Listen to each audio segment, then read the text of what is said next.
I get so many questions from people, and I want to take you on a walk with me because I got something that is so important to understand. If you don't get this, you miss life itself. It's that important. In fact, more important. People ask, did Jesus ever claim to be God? And in fact, you will find throughout the New Testament, that's the very point of why they wrote these things down. He says it again and again.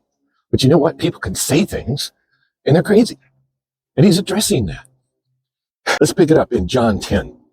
Now, I'm not even going to point out, you should read the whole chapter to understand what's going on. In fact, you should read the whole book in order to understand what's going on. But you'll see again and again that Jesus is exactly who he says he is, nothing less. He has just done great miracles, a whole list of them. At one point, Jesus says, I and the Father are one. One. This is not the claim of just another prophet. This is not the claim of a wise man.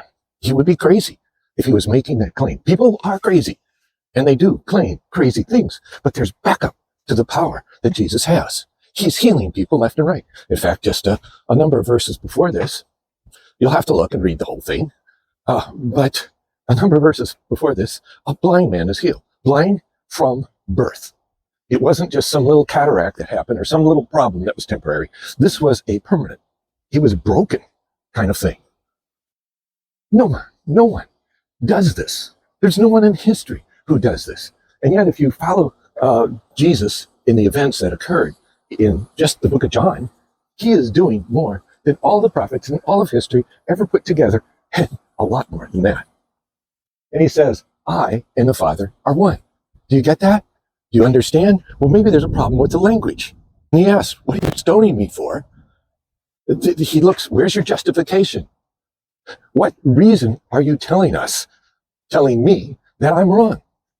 We're not stoning you for any good work, they replied, but for blasphemy, because you, a mere man, claim to be God.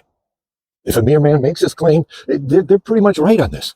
But if you really consider it and follow Jesus, follow the Gospels, he backs up the power and authority that he has. It's just so important. They got it. By the way, don't wait 600 years. Don't wait 1,000 years. These are people on the scene, speaking the language in the culture. They understand what Jesus said. This is radical. He is either very true or very crazy. But they debate this throughout the scriptures, throughout John, and it's hard to come to any conclusion that he is not who he says he is. I'm going to skip down just a little bit to make it faster. Do not believe in me, and this is Jesus. Do not believe in me unless I do the works of my Father. But if I do them, even though you do not believe me, believe the works, that you may know and understand that the Father is in me and I am in the Father. Again, they tried to seize him, but he escaped their grasp. The proof is right here. The proof is what Jesus has been doing all along, day in and day out for years now. When are you going to take him seriously? I know there are those who claim to be religious, but they don't really believe. As a pastor, I've seen that time after time after time. It's really what they're doing is holding back God. They'll be religious or something like that, but they're hypocrites. They're a pain in God's eyes, and the average pastor too. It is just so frustrating to see people that are just kind of like halfway committed, because halfway is totally uncommitted. There's a calling that Jesus has. It's radical. It's totally radical. You can see the works. You can see what God is doing. You can even see it today. If you listen, you will hear people that are dramatically changed, miraculously sometimes. Listen, hear who Jesus is. Now, I could go a whole number of scriptures because it's written again and again. But people ask, did Jesus ever claim to be God? It's almost silly. It almost says that you haven't read the Bible. Give it a chance. Read through at least the Gospel of John before you think that you know who Jesus is. It's clear. It is very clear. And oh my goodness, don't miss it, because it changes everything about your life and your hope. By the way, if you're hoping in a God that isn't God, who doesn't have your best interest in mind, who doesn't meet the scriptural description of Jesus, then you're working on a treadmill that's going very fast to nowhere. Your God might be wealth, romance, food, whatever it is.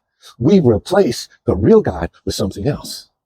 And that creates a problem for us because we're really holding God back. And we really have not taken God seriously. Oh, but I'm very religious. Yeah, right. I mean to be kind, but it isn't good to be religious without knowing the God Almighty, creator of the universe, who loves each of us individually, who speaks to us in miraculous, powerful, and even mundane ways. He's God. Jesus is who he says he is. And it's time to take him serious. It's time, because you've got hours left of your life. Only hours. Well, I'm going to live another 10 years, 20 years, 30 years. Okay? A few thousand hours at the most. Doesn't get into even 500,000. That's all you got, less than 500,000 hours. And you will be gone. And then you will be resurrected to face God Almighty. Some will do that empty in heart, empty in hand. Oh man, I've tried both ways. I've gone the full extent. I've been on both sides, every side of the fence. Jesus is the answer. He is so good. It is so perfect because he's not just another man. He's God, if you let him.